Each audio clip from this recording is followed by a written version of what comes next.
नमस्कार दोस्तों, smart preparation के इस नए वीडियो में आप सभी का स्वागत है। स्मार्ट प्रिपरेशन के इस नए वीडियो में हम मध्यकालीन भारतीय इतिहास यानी कि मिडाइवल इंडियन हिस्ट्री जो है उसका हम खिलजी वंश जो कि सबसे महत्वपूर्ण एक वंश के रूप में स्थापित हुआ था उसके बारे में हम लोग थोड़ा डिटेल में पढ़ेंगे। तो वीडियो थोड़ा सा लंबा होने वाला है, तो चलिए बिना देर किए हुए शुरू करते हैं।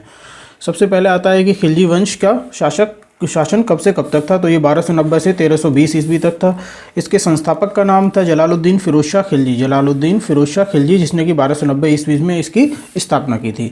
नेक्स्ट आता है कुल शासक। खिलजी वंश के कुल 5 शासक हुए। पहला था जलालुद्दीन फिरोज शाह खिलजी, दूसरा था अलाउद्दीन खिलजी, तीसरा था शिहाबुद्दीन खिलजी और चौथा कुतुबुद्दीन मुबारक शाह खिलजी और पाँचवा और आखिरी जो था वो नसरुद्दीन खुसरो शाह था। नेक्स्ट आता है कि खिलजी वंश यानी कि खिलजी शासन की क्या क्या विशेषताएं थी। तो चलिए देखते हैं। पहली विशेषता थी जाति व नस्ल आधारित शासन व्यवस्था की समाप्ति की गई थी। यानी कि इसमें जाति पर बल नहीं दिया गया था। जो राजा की जाति के होते थे या शासक की जाति के होते थे, ज़रूरी नहीं कि वही आगे शासन में अच्छे पदों पर बैठें। तो जाति व नस्ल आधारित शासन व्यवस्था की समाप्ति हुई थी। नेक्स्ट आता है धर्म और राजनीति के बीच अंतर किया गया था। धर्म और राजनीति के बीच काफ़ी डिफरेंस क्रिएट किया गया था। धर्म का राजनीति से कोई लेना देना नहीं था यहाँ पे। नेक्स्ट आता है प्रतिभा और योग्यता के आधार पर अधिकारियों का चयन किया गया था। जैसा कि अभी फर्स्ट पॉइंट में हमने देखा, जाति व नस्ल आधारित शासन व्यवस्था की समाप्ति की गई थी। तो यानी कि जो प्रतिभा और योग्य, जो प्रतिभाशाली होता था और जो योग्य होता था वही अधिकारी बनता था। ज़रूरी नहीं है कि जो राजा के परिवार का हो या फिर जो राजधर्म में शामिल रहा हो वही शासक बनेगा या फिर वही अधिकारी बनेगा। यहाँ पर प्रतिभा और योग्यता को वरीयता दी जाती थी। नेक्स्ट आता है प्रशासन में भारतीय मुसलमानों और मंगोलों को भी शामिल किया गया था। यानी कि जाहिर सी बात है, जब प्रतिभा के हिसाब से करेंगे तो लगभग सभी लोगों को शामिल किया गया था। तो भारतीय मुसलमानों और मंगोलों को भी शासन में शामिल किया गया था। नेक्स्ट आता है भारतीय राजनीतिक, सामाजिक और आर्थिक संरचना में क्रांति आई थी। तो जब नस्ल और जाति आधारित शासन व्यवस्था की समाप्ति हुई थी और प्रतिभा के आधार पर जब शासन चलाया जा रहा था, तो इसमें भारतीय जो राजनीतिक क्रांति हुई थी, सामाजिक और आर्थिक संरचना में भी एक क्रांति के रूप में नजर आए थे परिवर्तन। आगे देखते हैं जो पहला शासक हुआ है खिलजी वंश का, जलालुद्दीन फिरोज शाह खिलजी। इसके बारे में तो जलालुद्दीन फिरोज शाह खिलजी ने 1290 से 1296 ईस्वी तक शासन किया था। सबसे पहला पॉइंट इसमें आता है कि खिलजी वंश का संस्थापक होने के साथ साथ यह एक अच्छा सेना नायक भी था। नेक्स्ट आता है बलबन की रक्त और लौह की नीति त्याग कर। पिछले वीडियो में हमने देखा जो बलबन था वहाँ पे हमने ख़त्म किया था उस वीडियो को। तो उसके आगे जब शुरू होता है शासन तो वो जलालुद्दीन फिरोज शाह खिलजी के हाथ में आता है। तो उस बलबन की जो रक्त और लौह की नीति थी उसको त्याग कर जो जलालुद्दीन फिरोज शाह खिलजी ने उदारता का शासन यानी कि दयालुता का शासन शुरू किया था। नेक्स्ट आता है जनता की इच्छा से शासन का आधार अहस्तक्षेप की नीति अपनाई गई थी। यानी कि शासन में जो शासक होता था, राजा होता था, वो ज़्यादा हस्तक्षेप नहीं करता था, अधिकारियों को उनके अधिकारों पर छोड़ देता था, उनके निर्णय लेने के लिए छोड़ देता था। नेक्स्ट आता है जलालुद्दीन के शासनकाल में अलाउद्दीन ने देवगिरी का सफल अभियान किया। जो साउथ इंडिया में यानी कि दक्षिण भारत में एक बहुत बड़ा राज्य हुआ करता था उस टाइम पर, देवगिरी, जिसका कि शासक था रामचंद्र देव। तो देवगिरी का जो सफल अभियान किया था वो अलाउद्दीन ने किया था, लेकिन अलाउद्दीन किसके शासनकाल में? जलालुद्दीन के शासनकाल में हुआ था ये। नेक्स्ट आता है जलालुद्दीन ने मंगोलों के कई आक्रमणों का सफलतापूर्वक मुकाबला किया था।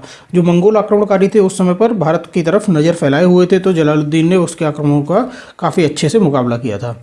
नेक्स्ट आता है जुलाई 1296 में अलाउद्दीन खिलजी ने सुल्तान जलालुद्दीन खिलजी को कड़ा मानिकपुर बुलाकर गले मिलते समय धोखे से चाकू मारकर हत्या कर दी थी और सत्ता पर अपना अधिकार कर लिया था। यानी कि जो अलाउद्दीन खिलजी था उसने जलालुद्दीन खिलजी की हत्या की थी 1296 ईस्वी में।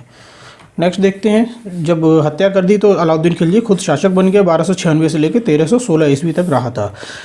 अलाउद्दीन खिलजी जलालुद्दीन खिलजी का भतीजा था, यानी कि ये इसका सगा भतीजा था। अपने चाचा की हत्या करके वह सुल्तान बना था। नेक्स्ट आता है कि अलाउद्दीन खिलजी ने सिकंदर ईसानी, इंपॉर्टेंट पॉइंट है, सिकंदर ईसानी या सिकंदर दुत ईसानी की उपाधि धारण की थी। कई बार एग्जाम्स में ये क्वेश्चन पूछा जाता है कि सिकंदर ईसानी की उपाधि किसने धारण की थी, तो वो था अलाउद्दीन खिलजी। ये मोस्ट इंपॉर्टेंट पॉइंट है कि सिकंदर ईसानी की उपाधि अलाउद्दीन खिलजी को मिली थी। नेक्स्ट आता है अलाउद्दीन खिलजी ने 1298 से 1299 में गुजरात पर आक्रमण किया। यानी कि पहला आक्रमण जो किया था वो गुजरात पर किया था और कई नगरों सहित सोमनाथ के मंदिर को भी लूटा था इसने। और इसी अभियान में इसने मलिक काफूर नाम के एक हिंदू किन्नर को खरीदा था, जो बाद में अलाउद्दीन खिलजी के दक्षिण भारत के अभियानों के लिए प्रमुख सेनापति बना था। यानी कि इसमें 3 पॉइंट्स कवर हो रहे हैं कि पहला जो अभियान किया था वो गुजरात पर किया था और उसी अभियान के दौरान ही इसने मलिक काफूर को खरीदा था। मलिक काफूर ये इसका काफ़ी बहुत अच्छा सेनापति के रूप में साबित हुआ था, आगे देखेंगे। नेक्स्ट आता है कि मलिक काफूर को 1000 दिनारी भी कहा जाता था। मलिक काफूर को ये उपाधि दी गई थी। ये भी एग्जाम्स में कई बार पूछा जाता है कि 1000 दिनारी किसको उपाधि दी गई थी। तो ये मलिक काफूर था, एक सेनापति था अलाउद्दीन खिलजी का, और ये एक हिंदू किन्नर था जिसको कि गुजरात अभियान के दौरान अलाउद्दीन खिलजी ने खरीदा था। आगे देखते हैं। अलाउद्दीन खिलजी ने 1301 ईस्वी में रणथंभौर में राजपूतों के शक्तिशाली शासक हमीर देव के खिलाफ अभियान किया था। तो यानी कि रणथंभौर में उस टाइम पर जो बहुत शक्तिशाली शासक हुआ करते थे हमीर देव, उनके खिलाफ अभियान किया 1301 ईस्वी में, लेकिन 1 साल तक कोई सफलता नहीं मिली। इसके बाद में हमीर देव का प्रधानमंत्री जो था रणमल, वो अलाउद्दीन के साथ शामिल हो गया था, अलाउद्दीन से जाके मिल गया था, और इस तरीके से अलाउद्दीन की विजय हुई थी। और जो रणथंभौर के काफ़ी शक्तिशाली शासक हमीर देव हुए थे उनकी हार हुई थी। नेक्स्ट देखते हैं। युद्ध में पराजय के बाद हमीर देव की रानी जो थी रंग देवी, उन्होंने अनेक राजपूत महिलाओं के साथ जौहर कर लिया था। जौहर एक प्रथा होती थी जिसमें पति की मृत्यु के बाद जो महिलाएं होती थी वो आग में कूदकर जान दिया करती थी। तो जो ये हमीर देव थी, इनकी मृत्यु के बाद उनकी रानी ने अनेक राजपूत महिलाओं के साथ जौहर कर लिया था। नेक्स्ट आता है अलाउद्दीन खिलजी ने 1303 ईस्वी में, 1301 में देखेंगे हम रणथंभौर जीता था। सबसे पहले जीता था 1298 में गुजरात अभियान था, 1301 में रणथंभौर था, 1303 में चित्तौड़ का अभियान किया था। तो उस टाइम पर चित्तौड़ के राजा थे राणा रतन सिंह। इन पर आक्रमण किया और एक लंबी लड़ाई के बाद राणा रतन सिंह ने समर्पण कर दिया था। अलाउद्दीन ने चित्तौड़ का नाम बदलकर, जब चित्तौड़ को जीत लिया था तो अलाउद्दीन ने चित्तौड़ का नाम भी बदल दिया था। नाम उसका रख दिया था खिजराबाद। इसमें भी काफ़ी इंपॉर्टेंट पॉइंट्स आते हैं कि चित्तौड़ का शासक, जब अलाउद्दीन ने आक्रमण किया तो चित्तौड़ का शासक कौन था, वो थे राणा रतन सिंह। 1303 में आक्रमण किया था, चित्तौड़ का नाम बदलकर अलाउद्दीन ने कर दिया था खिजराबाद। नेक्स्ट आता है अलाउद्दीन खिलजी ने 1305 में मालवा को जीता, 1308 में मारवाड़ को जीता, 1311 में जालौर को जीता।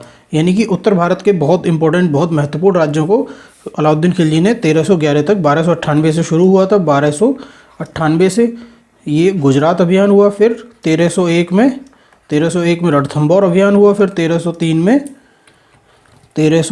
में हुआ चित्तौड़ अभियान, फिर 1305 में मालवा, 1308 में मारवाड़, 1311 में जालौर। आगे देखते हैं। दक्षिण भारत में अलाउद्दीन खिलजी ने देवगिरी पर 1307 ईस्वी में असफल आक्रमण के बाद 1313 में एक सफल अभियान किया था। देवगिरी पर जो अलाउद्दीन ने पहला आक्रमण किया था 1307 में, इसमें इसको सफलता नहीं मिली थी, लेकिन 1313 ईस्वी में इसने फिर से आक्रमण किया और देवगिरी को जीत लिया था। 1309 से 1310 ईस्वी में वारंगल, जिसको कि इस टाइम पर तेलंगाना के नाम से जानते हैं, वारंगल को जीता। 1313 ईस्वी में इसने पांड्य की राजधानी थी, पांड्य राज्य हुआ करता था, काफ़ी बहुत ही महत्वपूर्ण राज्य हुआ करता था, बहुत शक्तिशाली राज्य हुआ करता था दक्षिण भारत का, उसको भी जीत लिया था। तो यानी कि दक्षिण भारत की अगर बात की जाए, यानी कि साउथ इंडिया में इसने 1307 में, 1309 में और 1311 में ये जो इम्पोर्टेंट राज्य हुआ करते थे। 1307 में जीता था देवगिरी, 1309 में जीता था वारंगल और 1311 में पांड्य राज्य। तो इस तरीके से नॉर्थ इंडिया से लेके, यानी कि उत्तरी भारत से लेके दक्षिण भारत तक अलाउद्दीन खिलजी ने काफ़ी अपना महत्वपूर्ण शासन स्थापित किया था। आगे देखते हैं अलाउद्दीन खिलजी की सुधार व्यवस्थाओं के बारे में। तो अलाउद्दीन खिलजी का जो शासन था वो केंद्रीकरण शासन था, यानी कि ज़्यादातर शक्तियाँ शासक के हाथ में रहती थी, राजा के हाथ में रहती थी। वो अधिकारियों को ज़्यादा शक्तियाँ नहीं देता था, सारे अधिकार, सारे महत्वपूर्ण निर्णयों का अधिकार वो अपने पास रखता था। नेक्स्ट आता है कठोर और गैर पक्षपात वाली न्याय व्यवस्था थी। अलाउद्दीन खिलजी की एक बहुत महत्वपूर्ण विशेषता थी जिसके लिए अलाउद्दीन खिलजी जाना जाता था कि कठोर दंड देता था किसी भी गलती के लिए और पक्षपात नहीं करता था, चाहे उसका खुद का खास व्यक्ति क्यों ना हो, लेकिन उसके लिए भी समान सजा देता था वो। नेक्स्ट आता है स्थायी सैन्य व्यवस्था की व्यवस्था की थी, यानी कि इसने एक सेना विभाग स्थापित किया था जिसको दीवाने आरिज बोला जाता है। इंपॉर्टेंट है, इसको एग्जाम्स में भी पूछा जाता है कि दीवाने आरिज किससे संबंधित है, तो दीवाने आरिज सेना विभाग हुआ करता था। नेक्स्ट आता है सैनिकों को नगद वेतन देता था। घोड़ों को दागने की प्रथा भी शुरू की थी। घोड़ों को दागने की प्रथा से मेरा मतलब है, मतलब इसका जो मतलब होता है कि घोड़ों को अलग किया जाता था, कैटेगरी वाइज बांट दिया जाता था। ये सबसे अच्छे घोड़े, उससे थोड़े ख़राब घोड़े, और जो जिनकी एज ज़्यादा हो गई या फिर जो घायल हैं उनको अलग रखता था। तो उनको अलग निशान लगाया जाता था जो सबसे अच्छे होते थे, और जो बीच के होते थे उनको अलग निशान लगाया जाता था, जो ख़राब होते थे उनको अलग निशान लगाया जाता, ताकि युद्ध के समय में उसी हिसाब से इनको यूज़ किया जा सके। तो घोड़ों को दागने की प्रथा भी शुरू की गई थी। नेक्स्ट आता है व्यक्तिगत संपत्ति और जागीरों को जब्त किया गया था, यानी कि अलाउद्दीन खिलजी से पहले जो शासक हुए थे वो अपने नौकरों को, वो अपने अच्छे सेनापतियों को संपत्तियां दे दिया करते थे इनाम में, लेकिन अलाउद्दीन खिलजी ने ये सारी जब्त कर ली थी। नेक्स्ट आता है कर वसूली। अलाउद्दीन खिलजी की एक इंपॉर्टेंट प्रणाली थी कर वसूली में, जिसमें कि हिंदुओं को 50%, मुसलमानों को 25% और हिंदुओं के लिए जो एक्स्ट्रा कर थे वो था जजिया कर, खराज या भूमि कर। खराज बोलते थे जो भूमि पर कर लगता था। फिर था गृह कर और चारागाह कर। चारागाह कर या फिर पशु कर भी इसको बोलते थे। ये 4 कर हिंदुओं को देने पड़ते थे और ये ज़कात कर था, ये मुसलमानों को पे करना पड़ता था। आगे देखते हैं। भूमि मापन की प्रणाली अलाउद्दीन खिलजी ने शुरू की थी, जिसका नाम था मसाहत प्रणाली, यानी कि दीवान मुक्त खराज बोलते थे इसको। दीवान मुक्त खराज भी बोलते थे और मसाहत प्रणाली। तो ये भी एग्जाम्स में पूछा जाता है कि अलाउद्दीन खिलजी की भूमि मापन की प्रणाली किस नाम से जानी जाती है, तो वो है मसाहत प्रणाली। नेक्स्ट आता है बाजार में वस्तुओं के मूल्य नियंत्रण के लिए सदर रियासत नाम के एक अधिकारी की नियुक्ति की गई थी। ये भी काफ़ी इंपॉर्टेंट है। सदर रियासत किससे संबंधित है, तो वो बाजार के अधिकारी से संबंधित, यानी कि उसको बाजार का अधिकारी बोलते थे। इसके अधीन 3 अधिकारी आते थे। सबसे पहला आता था शाहना, जिसको कि इंस्पेक्टर या फिर निरीक्षक बोलते थे। नंबर 2 आता था वरीद, ये होता था गुप्तचरण अधिकारी। जैसे सीबीआई अधिकारी होते हैं उसी तरीके से उस टाइम पर जो गुप्तचरण अधिकारी होते थे, जो कॉन्फिडेंशियल इनपुट्स देते थे, वो वरीद के नाम से जाने जाते थे। तीसरे नंबर पर आता था इस वरीद के नीचे जो गुप्तचर काम करते थे छोटे छोटे से, वो गुप्तचर मुनिया बोले जाते थे, मुनिया। नेक्स्ट आता है अलाउद्दीन खिलजी को सार्वजनिक वितरण प्रणाली का जनक कहा जाता है। तो सार्वजनिक वितरण प्रणाली जो है, जो कि आज दिन तक लागू है, आज दिन तक सरकार इसी बेस पे काम करती है कि जो समाज के छोटे से छोटा वर्ग है वहाँ तक अनाज का वितरण सुनिश्चित कराती है। वही सार्वजनिक वितरण प्रणाली जो कि राशन कार्ड है आज, वो अलाउद्दीन खिलजी द्वारा शुरू की गई थी। तो अलाउद्दीन खिलजी को इसका जनक कहा जाता है। आगे देखते हैं कि खिलजी वंश का पतन कैसे हुआ था। अलाउद्दीन खिलजी की मृत्यु हुई थी 1316 ईस्वी में। तो इसकी मृत्यु के बाद क्रमशः शिहाबुद्दीन उमर, कुतुबुद्दीन मुबारक शाह, नसरुद्दीन खुसरो जैसे अयोग्य शासक बने और इस तरीके से खिलजी वंश का पतन हुआ था। 1320 ईस्वी में जो गयासुद्दीन तुगलक एक व्यक्ति था, गयासुद्दीन तुगलक, इसने खिलजी वंश के जो अंतिम शासक थे नसरुद्दीन खुसरो की हत्या करके तुगलक वंश की नींव रखी थी। तो यानी कि खिलजी वंश की समाप्ति हुई और ये तुगलक वंश की शुरुआत हुई। आगे वाले वीडियो में, आने वाले वीडियो में हम देखेंगे तुगलक वंश के बारे में कंप्लीट डिटेल में। तो थैंक यू दोस्तों फॉर वाचिंग स्मार्ट प्रिपरेशन। ऐसे ही इन्फॉर्मेटिव वीडियोस को देखने के लिए हमारे चैनल को फॉलो करते रहिए, ज़्यादा से ज़्यादा शेयर करिए, लाइक करिए और जिस किसी ने अभी तक सब्सक्राइब नहीं किया है प्लीज़ सब्सक्राइब कर लीजिए। Thank you.